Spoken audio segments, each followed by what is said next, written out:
भविष्य का समय, जब इंसानों ने लाइट स्पीड से भी तेज चलने वाला एक स्पेसशिप बना लिया है, जिसके बाद अब इंसान मिल्की वे ही क्या दूसरे प्लैनेट्स, दूसरी गैलेक्सी और अनंत यूनिवर्स में कहीं भी जा सकते हैं। मगर उन्हें पता ही नहीं था कि यूनिवर्स में एक ऐसी एंटिटी भी है जो कि नहीं चाहती कि इंसान इतनी तरक्की करे। अब वो क्यों, चलिए शुरू से जानते हैं आज की स्पेस मिस्ट्री में।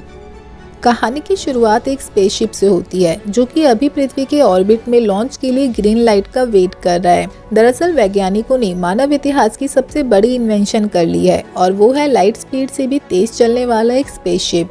और आज इस स्पेसशिप का सबसे पहली बार परीक्षण किया जा रहा है, जहां ये स्पेसशिप लाइट स्पीड से भी तेज मंगल ग्रह पर जाएगा और फिर वहां कुछ सैटेलाइट लॉन्च करेगा। क्योंकि अब इंसान लाइट स्पीड से भी तेज ट्रैवल कर सकते हैं, तो अब कोई भी प्लेनेट उनसे दूर नहीं है और यहाँ से पृथ्वीवासी अब अपनी गैलेक्सी को छोड़कर 100 दूर अनंत आकाश गंगा में ट्रैवल कर पाएंगे। और इस पूरे लॉन्च पर संपूर्ण पृथ्वीवासियों की निगाहें टिकी हुई हैं। यहाँ स्पेसशिप के अंदर सिर्फ एक एस्ट्रोनॉट ईथन है।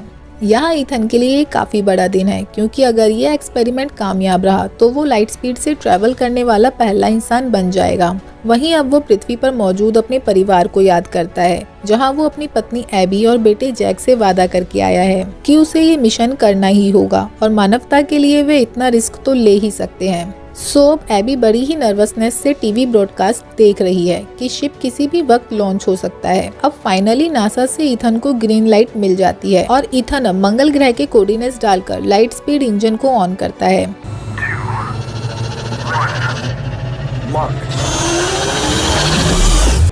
ईथन यह पाता है कि उसका शिप सच में ही लाइट स्पीड से भी ज्यादा तेज चल रहा है, जिससे उसके आसपास का पूरा स्पेस टाइम अब बैंड होने लगा है और अब सिर्फ 2 ही मिनट के अंदर ईथन खुद को मार्स के सामने पाता है।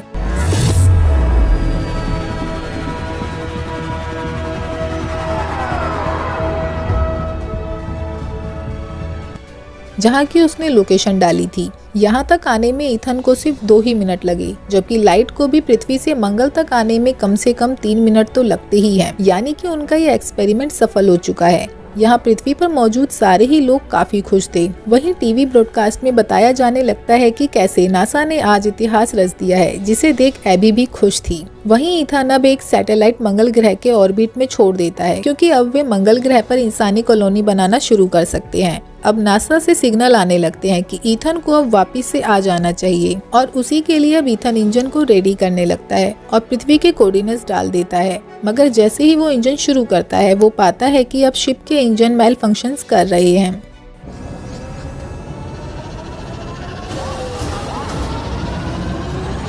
वहीं नासा भी पाता है कि उनका पूरा सिस्टम अचानक से ही मेल फंक्शन करने लगा है। हालांकि डायग्नोस्टिक के बावजूद उन्हें कोई भी एरर मिल नहीं रहा था, सब कुछ तो सही है। फिर प्रॉब्लम क्या आ रही है? वहीं ईथन पाता है कि उसका सिस्टम अब उसके कंट्रोल में नहीं है। तभी अचानक से उसका पूरा शिप किसी वार्म हॉल में समा जाता है। वहीं नासा भी पाता है कि उनका कांटेक्ट शिप से टूट चुका है। वहीं दूसरी ओर ईथन पाता है कि अचानक से उसका शिप अब मिल्की वे से बाहर जा रहा है, जिस पर उसका कोई कंट्रोल नहीं है। और जब फाइनली उसका शिप वार्म हॉल से बाहर आता है,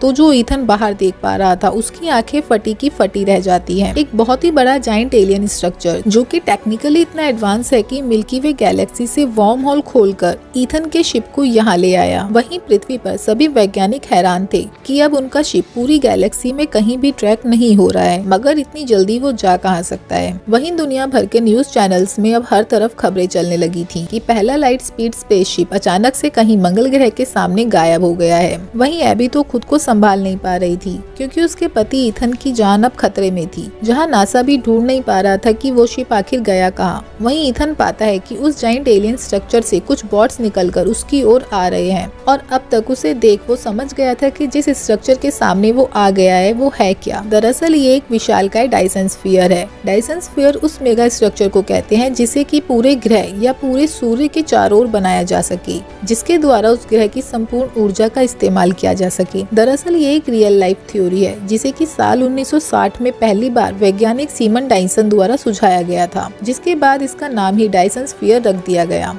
उनके अनुसार भविष्य में इंसान या और भी कोई अत्यंत उन्नत सभ्यता उस मुकाम तक पहुंच जाएगी जब वो पूरे के पूरे ग्रहों से उनकी सारी एनर्जी चूस पाए और इसके वो बड़े बड़े मेगा स्ट्रक्चर बना लेंगे जो कि ग्रहों को चारों ओर से घेर ले और फिर उनसे उनकी सारी ऊर्जा चूस ले। अब ईथन पाता है कि ये एक बड़ा डायसन स्फीयर है जो कि एक स्टार से ऊर्जा चूस रहा है और शायद से किसी उन्नत एलियन सभ्यता ने इसे बना लिया है।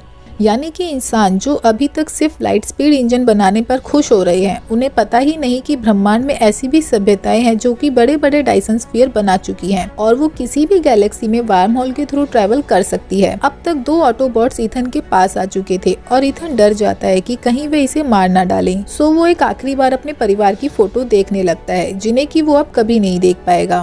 वहीं दोनों बॉट्स ईथन की बॉडी को डिसइंटीग्रेट करना शुरू कर देते हैं और एक ही झटके में अब ईथन अपने शिप से गायब हो जाता है।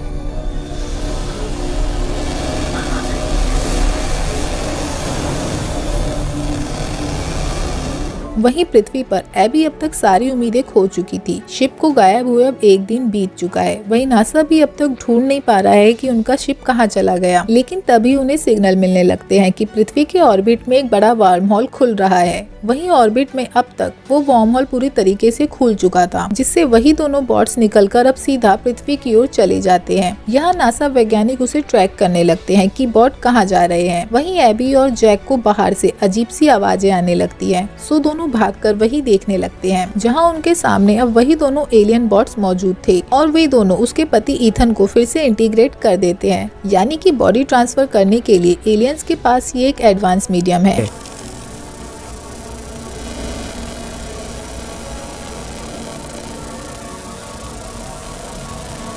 जिसके बाद दोनों बॉट फिर से वार्म होल में आ जाते हैं और वार्म होल फिर से बंद हो जाता है। वहीं ईथन फिर से अपने परिवार को देख बहुत ही खुश था और वो उन्हें गले से लगा लेता है, जहां वो बताता है कि एलियंस ने उसे मैसेज दिया है कि इंसानों को अपनी गैलेक्सी से बाहर जाने की इजाजत नहीं है और न ही उन्हें लाइट स्पीड से ट्रेवल करना है, इसलिए उन्होंने उसकी शिप भी वहीं रख ली है।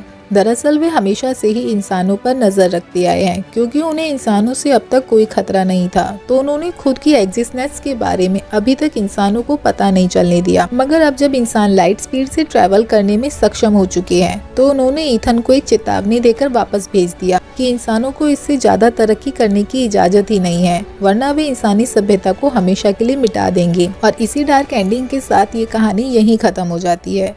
अब क्या सच में ब्रह्मांड में ऐसी उन्नत एलियन सभ्यताएं एग्जिस्ट करती हैं जो कि वो सब कर सकती हैं जिनका इंसान अभी तक सिर्फ सपना ही देख रहे हैं? और क्या सच में हम इंसान उनकी निगरानी में हैं? अपने विचार कमेंट में जरूर बताएं और अगर वीडियो पसंद आया हो तो लाइक जरूर करते जाएं। Thank you.